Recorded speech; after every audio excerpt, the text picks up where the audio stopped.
Vamos a comenzar nuestro estudio los días miércoles en el libro de Nehemías. Ya habíamos meditado, considerado los 10 capítulos en el libro de Esdras, y como son dos libros que cuentan una misma historia, uno hasta una parte y Nehemías es como que cuenta la parte final, creíamos importante ver los dos libros para no quedarnos con la historia inconclusa. Así que vamos a iniciar hoy, con la ayuda de Dios, el estudio sobre el libro de Nehemías. Bueno, quiero que leamos juntos ahí el versículo 3 del capítulo 1. Nehemías 1:3 dice: y me dijeron, el remanente de los que quedaron de la cautividad allí en la provincia están en gran mal y afrenta, y el muro de Jerusalén derribado, y sus puertas quemadas a fuego. Cuando oí estas palabras, me senté y lloré, e hice duelo por algunos días, y ayuné y oré delante del Dios de los cielos. Hermanos, con la ayuda de Dios, en los miércoles siguientes consideraremos, el libro de Nehemías, y en particular en este miércoles, en esta noche, consideraremos que los problemas muchas veces nos ayudan a buscar y conocer a Dios. Los problemas que vienen en nuestra vida nos ayudan y nos llevan a buscar a Dios. Y eso es lo que vamos a considerar en esta noche. Vamos a orar una vez más y luego volvemos ahí al capítulo 1 y consideramos algunas cosas. ¿Sí? Señor, Padre, gracias queremos darte por Cristo, por su obra, porque en Él, solo en Él tenemos esperanza, Señor, consuelo, descanso.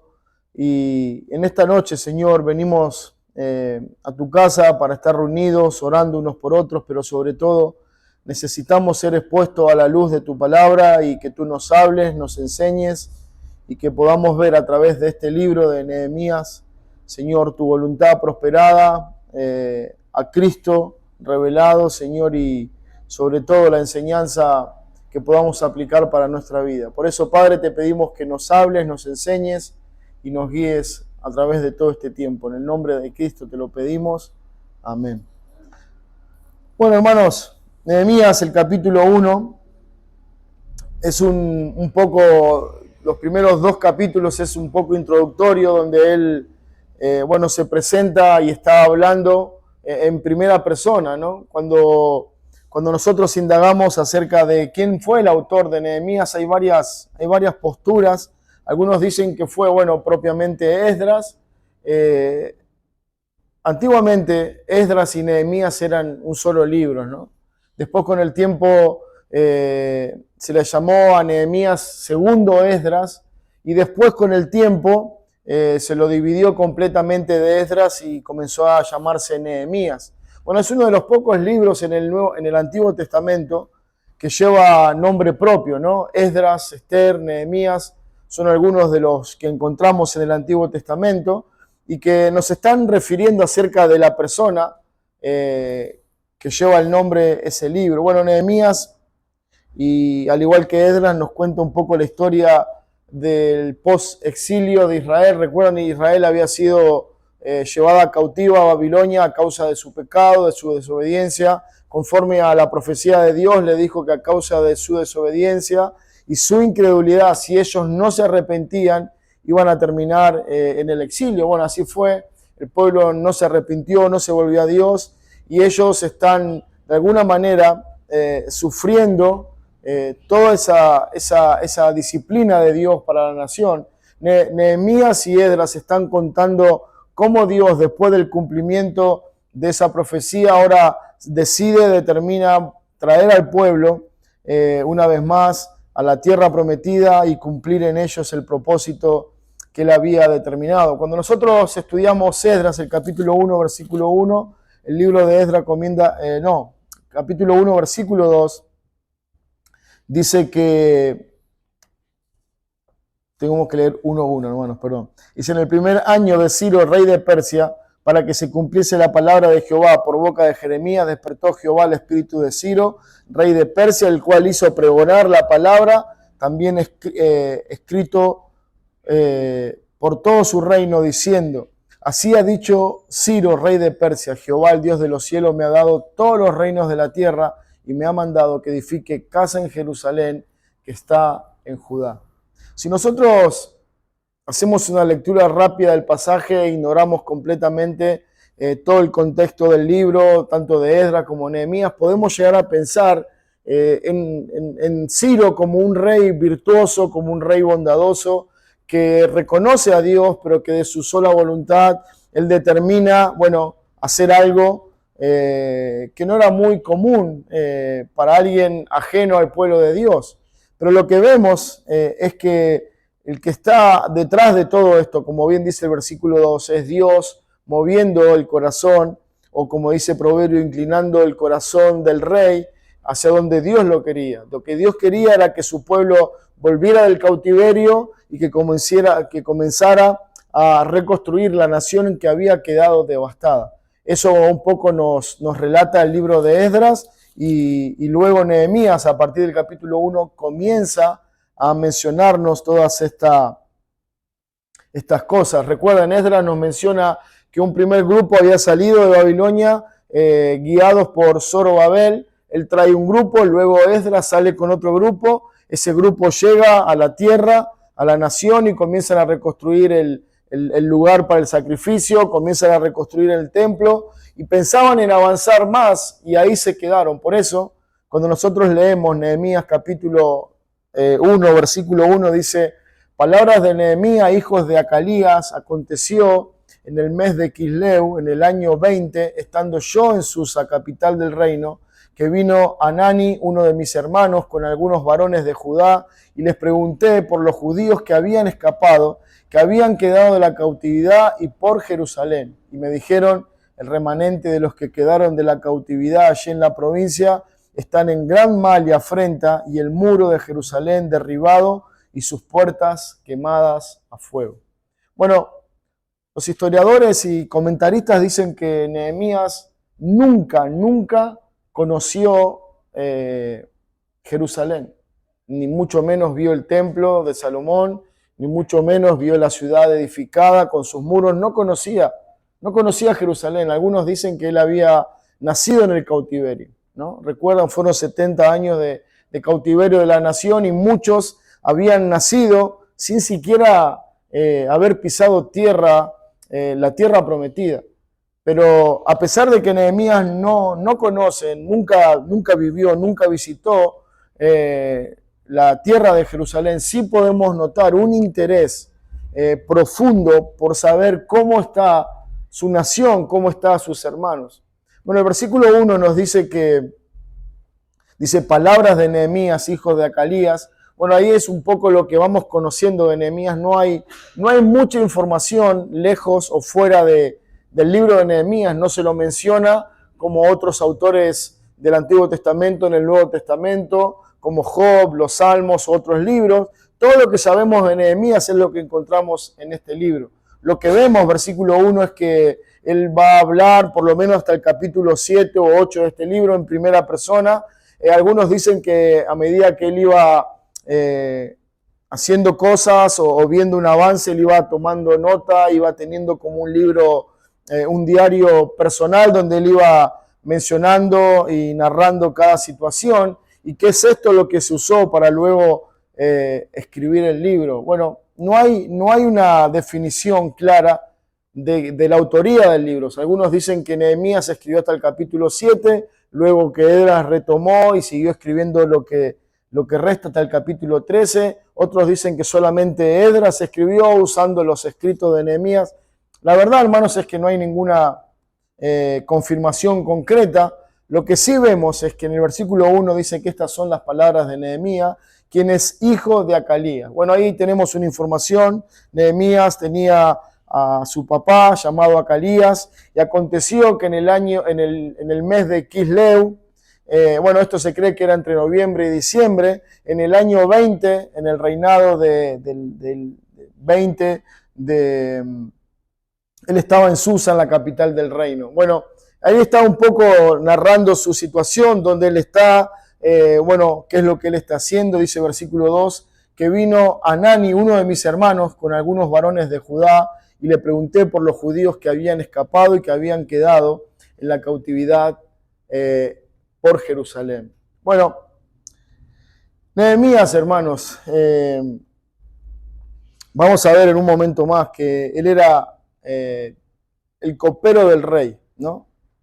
El copero del rey era un lugar de mucha importancia, ¿no? Esta función como copero del rey se le otorgaba a un hombre de mucho honor, de mucho respeto, de suma confianza, porque era alguien que tenía que estar todo el tiempo al lado del rey, era alguien que tenía que estar probando tanto la comida como el vino que el rey tomaba, porque se acostumbraba mucho cuando había cierto disgusto contra algún rey de tratar de matarlo a través de la comida o lo que tomaba. Entonces tenían que tener un filtro, ese filtro era un hombre que probaba, y si ese hombre luego de probar no le pasaba nada, el rey con toda confianza podía comer. Bueno, esa era la tarea de Nehemías, esa era su función. Algunos dicen que a causa de esa cercanía que él tiene con el rey, de ese lugar de privilegio, de ese lugar en el gobierno real, algunos hermanos quieren acercarse, tener un contacto con Nehemías para que él pudiera interiorizarse de toda la situación y pudiera hacer algo. Por eso dice que vino este hombre que conocemos como Anani. Algunos comentaristas también dicen que era un hermano real de sangre de Nehemías y que, bueno, llegó con un informe no muy prometedor, no muy agradable. Dice que él les preguntó por los judíos que habían escapado de la cautividad y que habían quedado en Jerusalén, y les dijeron: el remanente, los que quedaron en la cautividad allí en la provincia, están en gran mal y afrenta. El muro de Jerusalén derribado y sus puertas quemadas a fuego. Bueno, de alguna manera lo que le están informando es que la nación está devastada. Sí, el templo fue reconstruido por Esdras, se restauró, se reinauguró el sacrificio, hubo un tiempo de alegría, de felicidad, de gozo, pero la nación aún está destruida, devastada. Bueno, ese es el panorama que están presentando. Ese es el problema que Nehemías está viviendo. Si nosotros quisiéramos dividir el capítulo 1 en dos partes, sería del versículo 1 al 3, que es donde él recibe esta mala noticia, y versículo 4 en adelante es lo que veremos como la oración intercesora de Nehemías por la nación, pidiendo la ayuda de Dios. Hermanos, yo sé que cuando uno lee un libro del Antiguo Testamento, lo primero que comienza a cuestionar es, bueno, ¿qué tiene que ver esto con nosotros? ¿Cómo yo puedo aplicar esto a mi vida? ¿Cómo este pasaje bíblico, cómo este libro de las Escrituras puede ser de ayuda para mi presente, para nosotros hoy, después de tantos años de diferencia? Bueno, es lo que veremos en esta noche, lo que trataremos de hacer, de poder ver la historia, el contexto de este libro, pero también de encontrar una aplicación para nosotros en nuestro presente. Entonces, el primer punto, hermanos, para nosotros es malas noticias. ¿Cuál es la mala noticia? Bueno, Nehemías, versículo 2, pregunta, versículo 3, él recibe la noticia de que las cosas no están bien. Las cosas no están como uno quisiera. Seguramente él había recibido tiempo atrás algunas noticias, seguramente recibió alguna carta, algún informe de Esdras o de alguno de los judíos que habían vuelto a Jerusalén y les había informado acerca de la reconstrucción del templo, que se pudo restaurar el sacrificio, que cada uno de los sacerdotes ocupó su lugar en el templo y que el servicio en la casa de Dios se había reinaugurado. Y eso habrá sido muy, muy alentador, muy de mucha causa de gozo. Pero ahora la noticia que recibe es bastante triste, bastante desoladora, porque dice que las puertas están quemadas, los muros están derribados y la gente, las personas que quedaron de la cautividad, dice que que están mal, que están mal. Bueno, él dice, les pregunté. Bueno, lo que nos lleva a considerar esto es Nehemías. Es un hombre que está interesado por los demás, es un hombre que les importa los otros, ¿no? Bueno, el hecho de que este informe les dijera que Jerusalén, que los muros de Jerusalén están derribados, esto representaba una imagen de vulnerabilidad, ¿no? De que estaban desprotegidos, pero también era una señal del juicio de Dios.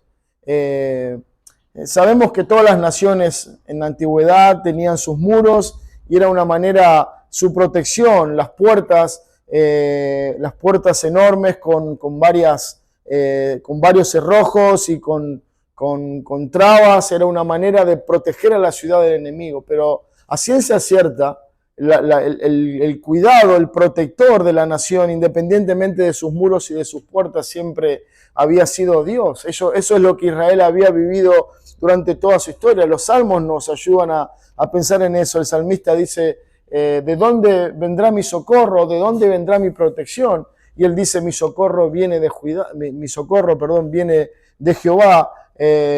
No se dormirá el que te guarda, dice, ¿no?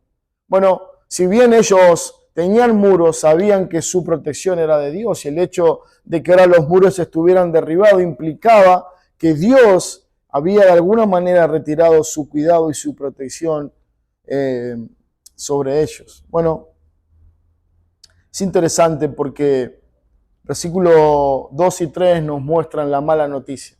La nación está devastada, las personas están pasando, dice versículo 3, están en gran mal y afrenta. Y esto nos ayuda a entender, bueno, la situación, un poco era la pobreza que vivían, un poco era el temor que ellos sufrían. Algo de eso lo vimos en Esdras cuando ellos comienzan a reconstruir. El enemigo viene y comienzan a hostigarlo, a burlarse y a tratar de frenar la obra que habían empezado. Bueno, la situación que están mencionando a Nehemías es muy similar. Ellos están en gran mal y afrenta. Bueno, versículo 4 nos lleva a considerar quizás el costado más humano, más cálido de Nehemías. Recuerden, él es una persona pública, él tiene un trabajo en el gobierno, es una persona que está, podemos decir, bien posicionada. Y no sabemos en qué lugar él recibió a estos hombres y en qué lugar él recibió la noticia. Pero lo que vemos, versículo 4 dice, cuando oí estas palabras, me senté, lloré e hice duelo por algunos días. Bueno, esta es la noticia y la reacción a la noticia. Bueno, no fue una buena noticia para Nehemías. Pensaba un poco en José, ¿no? Cuando, bueno, él recibe a sus hermanos y comienza a indagar acerca de su padre, de su hermano Benjamín, de cómo estaba un poco toda la situación, y al escuchar un poco de eso dice que él no pudo contenerse y comenzó a llorar. Bueno, un poco similar es la situación de Esdras, ¿no? Imagínense, quizás él tenía esperanza de que la nación estuviera prosperando, creciente, pero no, todo lo que él escucha es que la nación está devastada, que las personas que viven en ese lugar la están pasando mal.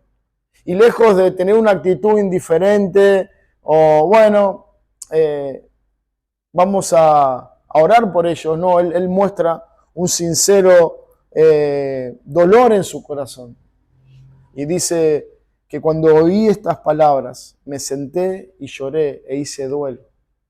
Me gusta cómo la Escritura nos lleva a contemplar que sobre todo el pueblo de Israel tenían manifestaciones muy visibles de su dolor, ¿no? No solamente se encerraban y lloraban o se lamentaban, sino que todo el tiempo vemos en las Escrituras cómo ellos hacían expresiones públicas de su dolor, ¿no? Vemos en Job, vemos en David, vemos en un montón de casos de personajes bíblicos cómo ellos muestran su agonía, su dolor. Bueno, se tiraban cenizas sobre la cabeza, algunos se rompían la ropa, otros se tiraban al suelo y lloraban grandemente. Y era un cuadro terrible. Bueno, posiblemente eso es lo que el versículo 4 nos está mencionando.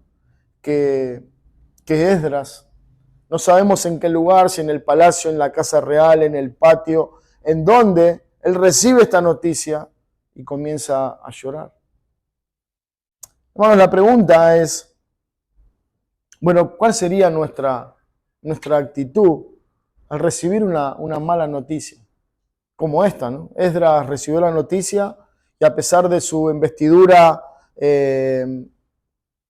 porque era el copero del rey, a pesar de que era un hombre reconocido, era un hombre público, no le importó, él expresó sus sentimientos, él lloró públicamente. Quizá no había mucha gente, quizás solamente estaban estos hombres, pero lo que sí nos permite ver es esa humanidad de Nehemías. A pesar de que era un hombre de alto rango, políticamente hablando, era un hombre reconocido, no le importó expresar su sentimiento por el sufrimiento de su nación y por el padecer de sus hermanos. Bueno, ¿cuál sería nuestra actitud al recibir una noticia como esa? Una noticia devastadora, triste, desoladora. ¿Cuál sería nuestra reacción? Bueno, ¿cómo responderíamos a esa situación? Lo que vemos es cómo reaccionó Nehemías. Y la segunda parte del versículo 4 nos ayuda, ¿no? Él dice que luego que escuchó esas palabras, se sentó y lloró. Bueno, él puede mostrarnos su dolor, su tristeza, como decíamos recién, su parte humana. Dice que él hizo duelo. Esto implicaba, bueno, ponerse una ropa en particular y hacer lamento por algunos días, pero también dice que a pesar de la mala noticia, a pesar de la tristeza que todo le había causado, este conflicto, este momento crítico en su vida, en su nación, en sus hermanos, lo llevó a una reacción maravillosa. Dice versículo 4, ayuné y oré delante del Dios de los cielos. Bueno, él no se quedó solamente con la amargura, con el dolor, con la tristeza, no se quedó reclamándole a Dios, Señor, ¿por qué? O por qué no estamos avanzando, o por qué mi nación está sufriendo así. No, él hizo lo que tenemos que hacer nosotros en un momento crítico o problemático de nuestra vida. Dice que él hizo ayuno y oró delante del Dios de los cielos.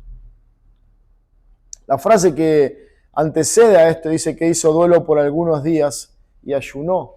Bueno, algunos mencionan que él no estuvo orando algunos días. Algunos consideran que el tiempo que él invirtió orando por esta situación fue aproximadamente algo de 4 meses. 4 meses, bueno, pidiéndole a Dios, y en un momento más vamos a ver cómo él ora a Dios, cómo él le pide a Dios y qué cosa en particular le pide. Pero lo que yo quiero detenerme un momento, hermanos, a pensar es la reacción de Nehemías frente a una mala noticia. Bueno, ninguno de nosotros está exento en algún momento de recibir una mala noticia, sea por una cuestión de salud, laboral, familiar, nacional, de la iglesia, de algún hermano. Bueno, nuestra actitud seguramente va a variar, nuestra reacción, dependiendo de cuál sea la noticia y en qué parte de nuestra vida nos afecta, sea nuestra familia, nuestros hijos, nuestros padres, nuestra esposa, lo laboral. Bueno, dependiendo qué parte de nuestra vida está tocando, nos va a afectar más o menos. Pero indudablemente va a afectarnos, va a traer una consecuencia a nuestra vida.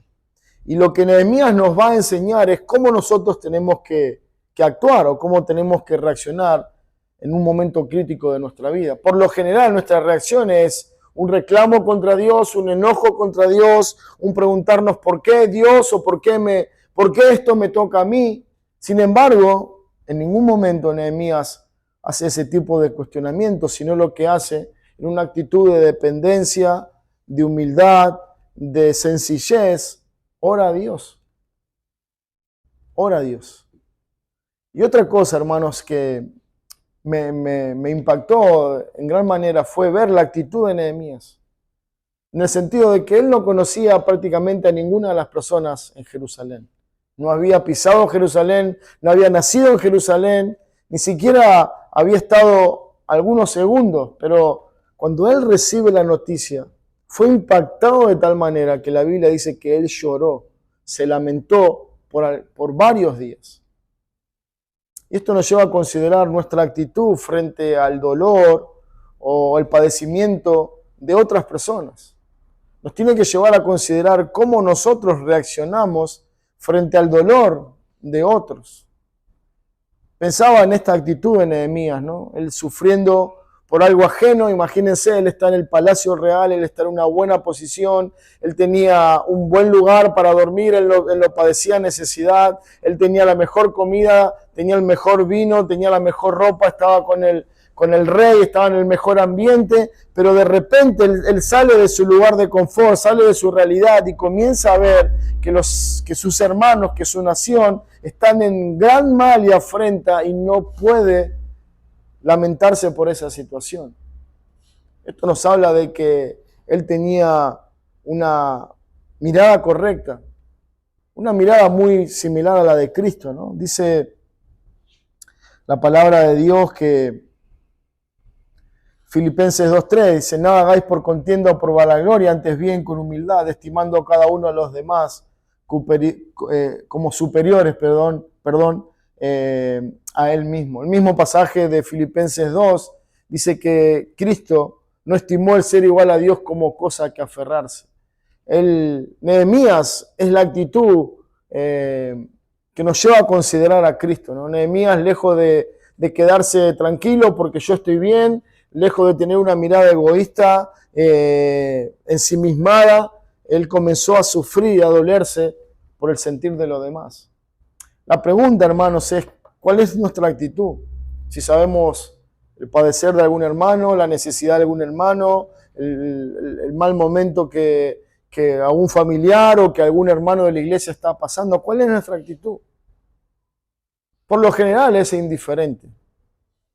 Y esa indiferencia a veces es consecuencia de nuestro corazón, de nuestro corazón duro, de estar pensando egoístamente en nosotros. Otras veces no queremos involucrarnos mucho porque eso implica, pasar tiempo con la persona, implica dejar de hacer cosas personales para dedicarle tiempo a lo demás.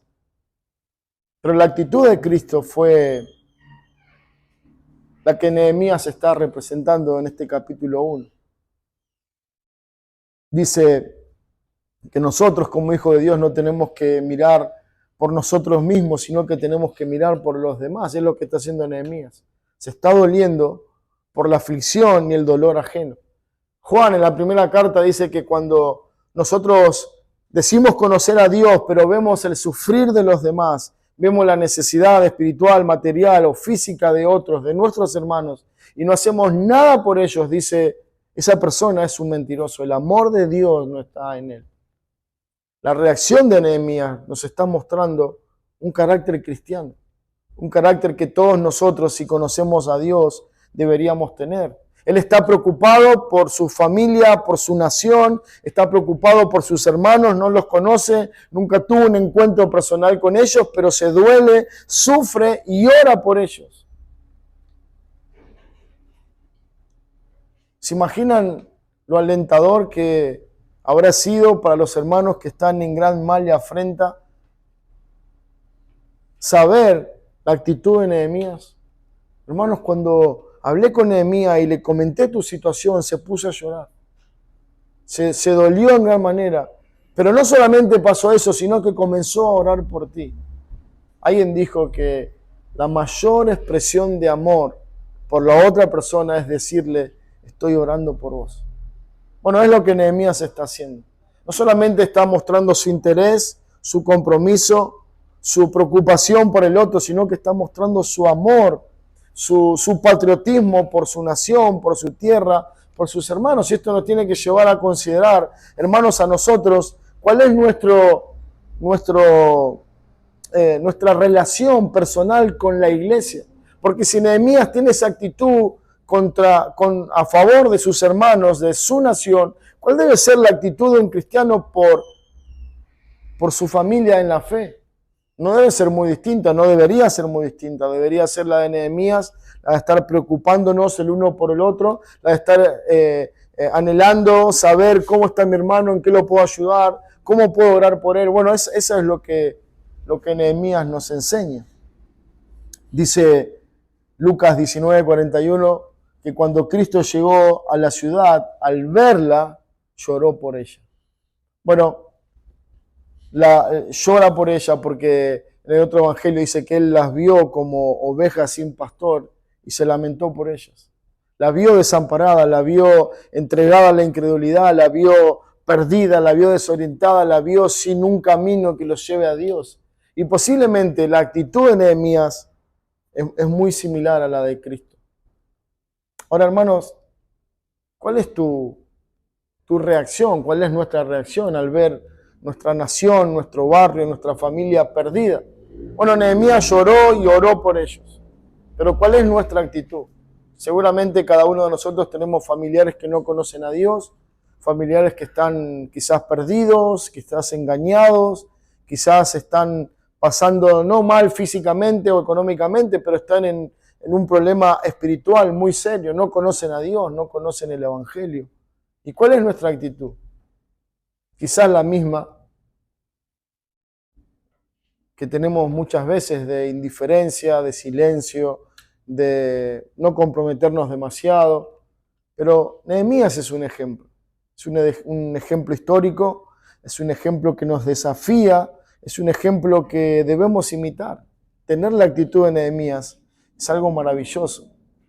Bueno, a partir del versículo 5 llegamos a la reacción de Nehemías. Bueno, veíamos que él recibe la mala noticia y la primera actitud, la primera reacción que él tiene es orar. Y el versículo 5 en adelante, hasta el 8 va a hablarnos, hasta el 7, perdón, va a hablarnos de su oración, de cómo él intercede en favor de su pueblo. Y leamos a partir del versículo 4, hermanos, para entender un poco. Dice: cuando oí estas palabras, me senté y lloré e hice duelo por algunos días. Ayuné y oré delante del Dios de los cielos.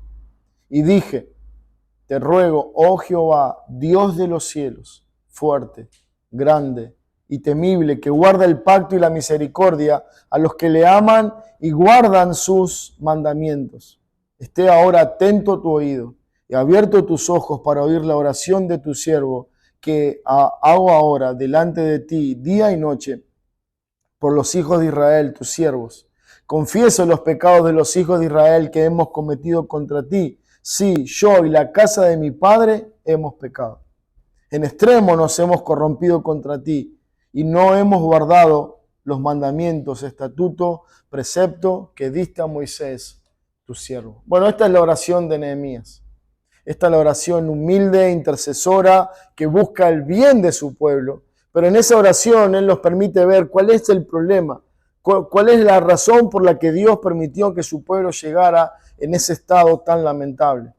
Bueno, dice que luego que él lloró, comienza a orar y comienza a orar de esta manera. Él dice: Jehová, te ruego, Jehová. Bueno, esto nos habla de una dependencia, de un clamor. No es una simple oración, no es simplemente, bueno, Dios, ayúdanos. No, ese ruego nos está diciendo algo que nace de lo más profundo del ser, es algo visceral, es algo que el hombre está clamando, no tanto con su voz o fuertemente o con llanto, sino que está hablando de algo que sale de las entrañas del corazón. Él está diciendo: oh Dios, ten piedad de nosotros. Él está orando así a Dios y le dice: te ruego, oh Jehová. Luego dice: Dios de los cielos, fuerte, grande y temible. Por un lado, lo que él está mostrando es el conocimiento que él tiene de Dios. Nehemías nos está mostrando no solamente el interés, la preocupación por su nación, por su pueblo, que él está orando, que se lamenta por ello, sino nos habla y nos muestra que él es un hombre que es experimentado en la oración. Lo vemos en cómo ora, lo vemos a través de todo el libro. Hay 10 referencias a la oración de Nehemías a través de todo el libro. Pero vemos este hombre orando con ruego, con súplica, y vemos el conocimiento que él tiene de Dios. Dice: Dios de los cielos, fuerte, grande y temible. Él conoce a Dios. Él conoce a Dios de primera mano. Él ha experimentado a Dios en su vida. Esta es una manera de decir, de reconocer a ese Dios soberano que gobierna por sobre todas las cosas. Él no estaba orando a un Dios muerto, a un ancianito sentado en un reino, en su trono del reino, ahí viendo qué puede hacer. No, él dice, yo estoy orando al Dios de los cielos, estoy orando al Dios que está sentado en su trono eterno, en la gloria, ese Dios que gobierna desde los cielos y que todos los cielos y lo que está fuera de ellos le obedecen, ese Dios fuerte, grande y temible. ¿Se dan cuenta el concepto? La teología perfecta de Dios que Nehemías está expresando en su oración. Y esto nos lleva a considerar que cuando nosotros oramos, tenemos que orar a este Dios, al Dios de los cielos, un Dios fuerte, un Dios grande, un Dios temible. La situación que ellos están viviendo es muy apremiante, es desconsoladora, es triste, y él está orando a ese Dios fuerte que puede restaurar la nación, que puede ayudarlos con los enemigos. Él está orando a un Dios verdadero que puede socorrerlos de su gran angustia. En segundo lugar, lo que dice el versículo 5 es que ese Dios es un Dios fiel que guarda el pacto y la misericordia a los que le aman y guardan sus mandamientos. Y ahí está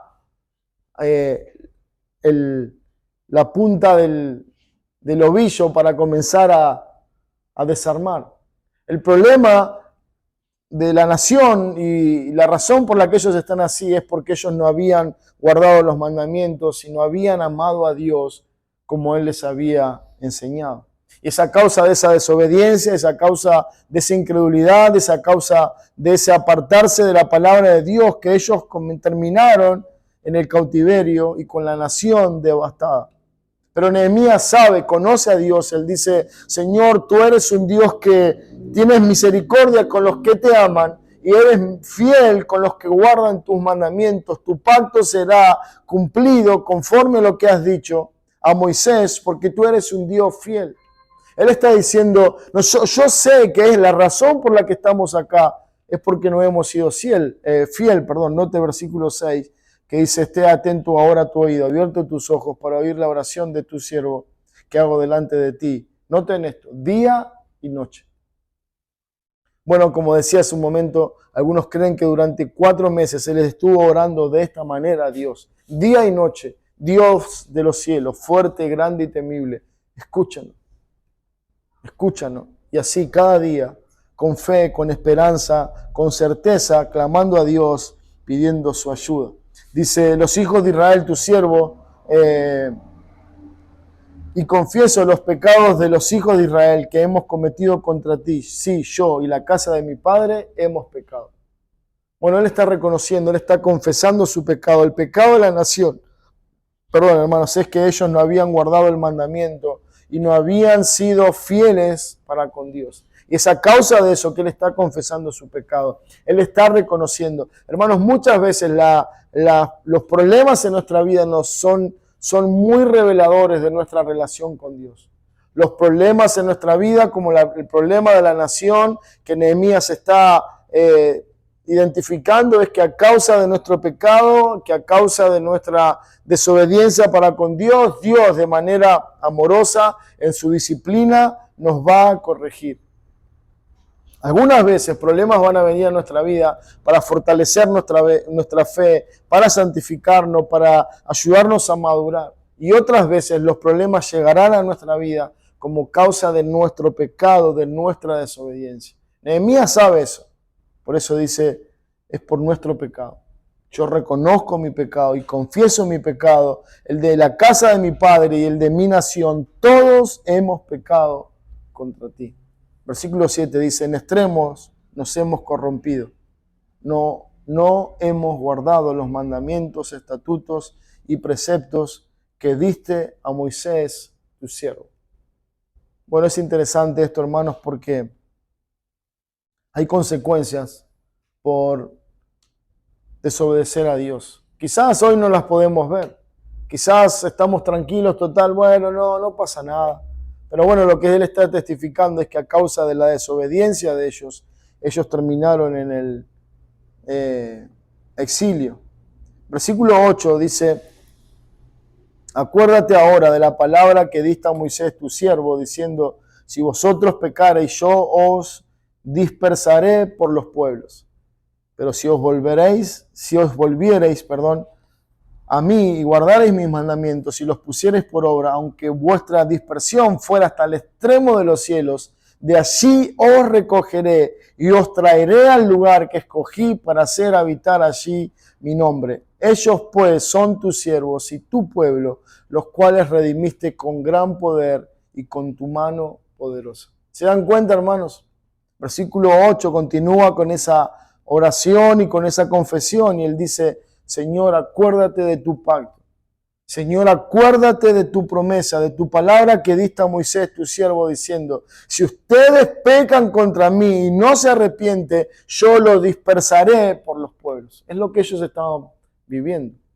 La situación de Israel, la situación nacional, la gran afrenta y el gran mal que están padeciendo es consecuencia de su pecado, el pecado de los padres, su desobediencia y el no haber guardado la palabra de Dios. ¿Se dan cuenta? Que hay terribles consecuencias para nuestra vida, para nuestra alma, por no ser obedientes a Dios y por guardar su palabra. Y eso es lo que Nehemías está confesando. Pero luego, como una voz llena de esperanza, como un canto de confianza a Dios, dice: pero si os volviereis a mí. Él está recordando las palabras que Dios le dio a Moisés. Dice: las palabras que le dijiste a Moisés era que si nosotros nos apartábamos de tus mandamientos, nos ibas a dispersar por los pueblos. Y eso pasó. Hoy estamos en Babilonia. Gran parte de tu pueblo está en Babilonia, otro tanto está volviendo a la tierra. Pero Padre, esta es la promesa: que si guardamos tus mandamientos, si nos volvemos a ti y si los ponemos por obra, aunque estemos en lo extremo de la tierra, tu mano nos recogerá de allí. ¿Se dan cuenta? Nehemías conoce a Dios, conoce el carácter de Dios, Dios de los cielos, fuerte, grande y temible, conoce el pacto de Dios, conoce el juicio de Dios, conoce la promesa de Dios, conoce la misericordia de Dios, y eso es lo que nos tiene que llevar a considerar que para orar a Dios debemos conocerlo.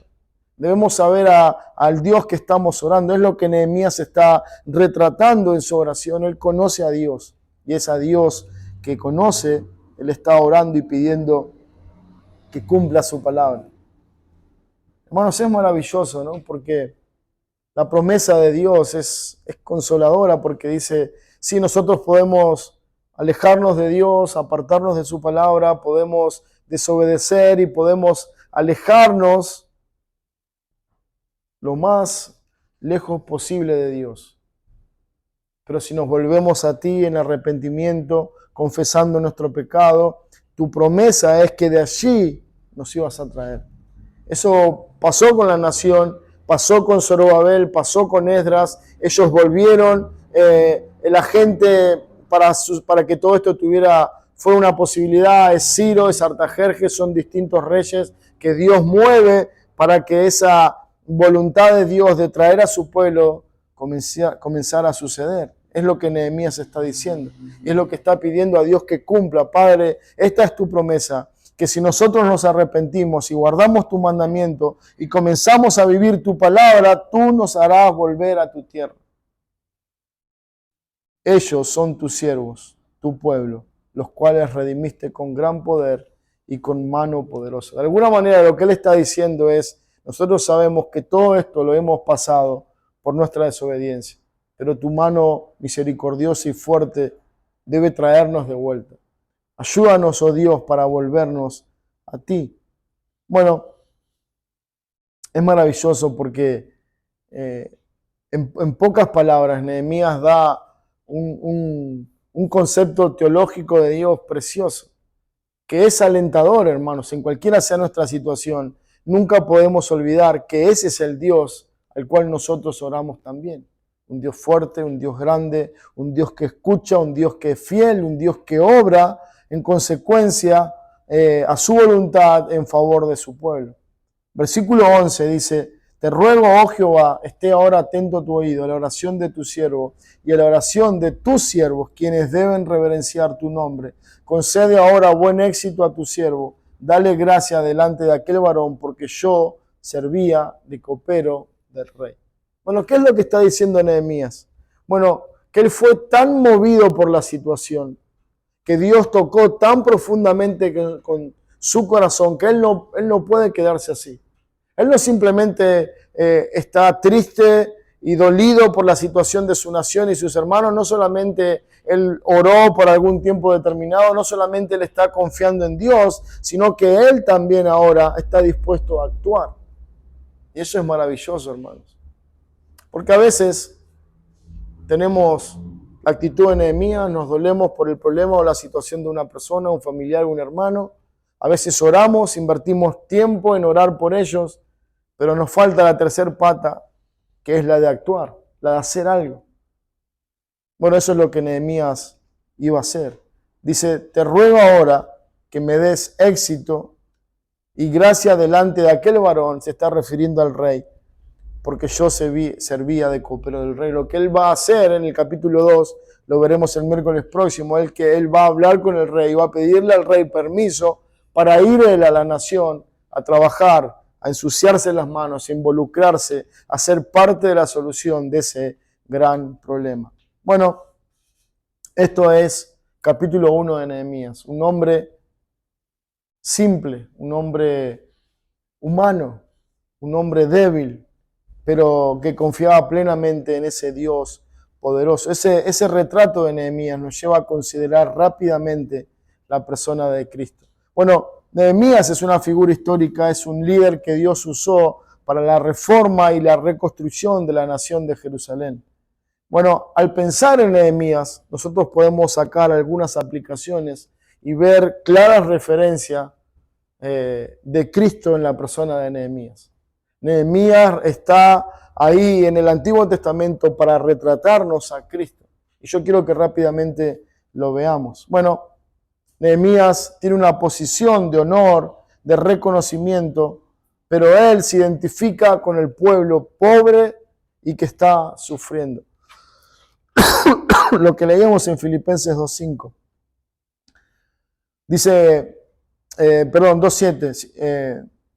El cual, siendo en forma de Dios, no estimó el ser igual a Dios como cosa que aferrarse, sino que se despojó a sí mismo, tomando forma de siervo, hecho ser semejante a los hombres, y estando en la condición de hombre, se humilló a sí mismo, haciéndose obediente hasta la muerte y muerte de cruz. Nehemías iba a dejar su lugar de privilegio, iba a dejar su lugar de confort, de tranquilidad, para volver a una tierra devastada, pobre, y ahí hacer lo que Dios le permitiera hacer. Bueno, ese es un claro ejemplo de Cristo, estando en la gloria con el Padre, estando allí recibiendo el reconocimiento de los ángeles, del Padre, estando ahí en una comunión perfecta con Dios, vio la derrota espiritual, la bancarrota espiritual del hombre, de su pueblo, y determinó con el Padre descender de los cielos, de la gloria, para venir a rescatar, a restaurar a su pueblo que estaba en gran mal y afrenta. Eso éramos nosotros, hermanos. Cuando nosotros pensamos en Nehemías, no podemos pensar en él, en el hombre histórico, pero también no podemos dejar de pensar en Cristo, alguien mucho mayor que Nehemías, alguien que dejó un lugar de mayor privilegio que Nehemías. No dejó un simple reino en una tierra en este mundo, dejó la gloria del Padre. Se hizo hombre, se humilló y vino a morir por cada uno de nosotros. Y sí, el ejemplo de Nehemías nos estimula a imitarlo, pero mucho más nos estimula el ejemplo de Cristo. El ejemplo de Cristo es lo que nos tiene que llevar a considerar y a actuar como Nehemías, a preocuparnos por el otro, a renunciar a nuestro privilegio, a renunciar a nuestra comodidad por el bien de otros, como lo hizo Cristo. En segundo lugar, Nehemías intercede por su pueblo. La oración de Nehemías, lo que veíamos recién, cómo él está orando a Dios por su pueblo. Bueno, es lo que Cristo hizo. No solamente en su oración, sino en su vida. Dice Hebreos 7:25, por lo cual también puede salvar perpetuamente a los que se acercan a Dios, viviendo siempre para interceder por ellos, porque tal sumo sacerdote nos convenía, santo, inocente, sin mancha, apartado de los pecadores y hecho más sublime que los cielos. Nehemías oró algunos días, dice la palabra de Dios, pero Cristo todo el tiempo está intercediendo por cada uno de nosotros, para que no claudiquemos en nuestro peregrinar por esta tierra, para que no perdamos la fe. Dice en esa figura del Evangelio, Pedro, Satanás te ha pedido para zarandearte, como a trigo, pero yo he orado por ti para que tu fe no falte. En muchas ocasiones Cristo está intercediendo para que nuestra fe no falte, para sostenernos, para que sigamos adelante. Y dice el escritor de los Hebreos, Él vive siempre para interceder por cada uno de nosotros. Yo no sé cómo esto puede funcionar en nuestra cabeza, pero es un cuadro precioso, hermanos. Que Cristo esté dependiendo de nosotros, que Él esté velando por nuestra vida y que Él esté orando, intercediendo delante de Dios por cada uno de nosotros, es algo maravilloso. Nehemías lo hizo por su pueblo. Cristo lo hace cada día, eternamente, por su iglesia. Y por último, Nehemías quiere dejar el reino, quiere pedir permiso al rey para venir a restaurar a la nación, para reedificar los muros. De eso se va a tratar el libro, de cómo Nehemías va a traer seguridad a través de la edificación de los muros. Cristo, hermanos, vino a edificar su iglesia. Él descendió de los cielos, Él intercede por nosotros y Él está edificando a su pueblo, su iglesia. La razón por la que nosotros podemos ir conociendo más y más a Cristo, la razón por la cual nosotros podemos ir conociendo más y más nuestra fe, nuestro Dios, el Evangelio, es porque Él ha venido para edificar a su pueblo a través de su palabra. Nehemías lo hizo durante un tiempo, los muros fueron edificados, la ciudad quedó resguardada y se terminó su tarea. Sin embargo, Cristo está edificando cada día nuestra fe, nuestra esperanza, nuestra confianza en Dios. Yo te digo que tú eres Pedro y sobre esta roca edificaré mi iglesia y las puertas del Hades no prevalecerán contra ella. Imagínense si los muros trajo seguridad a la nación. ¿Cuánta seguridad debe traer a la iglesia de Cristo saber que Él está trabajando en nuestra vida, que Él está preservando, cuidando, protegiendo su iglesia a pesar de las circunstancias, a pesar de los problemas? Por eso decíamos al comienzo que hay problemas en nuestra vida que nos permiten conocer a Dios y nos permiten buscar a Dios. Lo vimos en Nehemías, pero mucho más los vemos a través de Cristo. Hermanos, que el Señor nos ayude a considerar esta enseñanza en la palabra de Dios, a considerar la vida de Nehemías, pero mucho más a considerar a Cristo, aquel que renunció a su gloria para venir a salvarte a ti, aquel que está pendiente de tu vida más que nadie, para que poco a poco nosotros podamos ir mostrando el carácter de Cristo. Hermanos, debemos saber y descansar en esta verdad. Jesús dijo, yo estaré con vosotros todos los días hasta el fin del mundo. Y Él está con nosotros. Él está guardando tu vida, Él está animando tu corazón, Él está protegiendo tu alma, Él está cuidando tus pasos cada día. Y eso es sumamente esperanzador. Los problemas nos tienen que llevar a buscar a este Cristo, a esperar en Él, a descansar en Él, a confiar en Él. Hermanos, que el Señor bendiga su palabra y que nos ayude a descansar en esta verdad.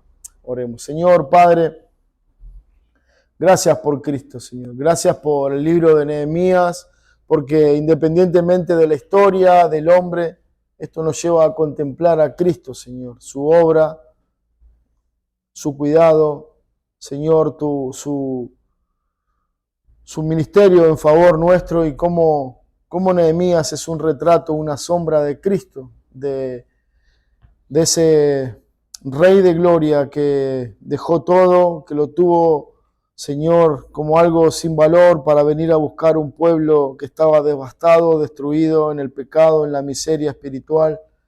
y hoy, Señor, gozamos de esa gran obra tuya. Padre, gracias porque es por Cristo que tenemos esperanza, es por Cristo que aún estamos de pie, con los ojos puestos en la cruz, con esperanza.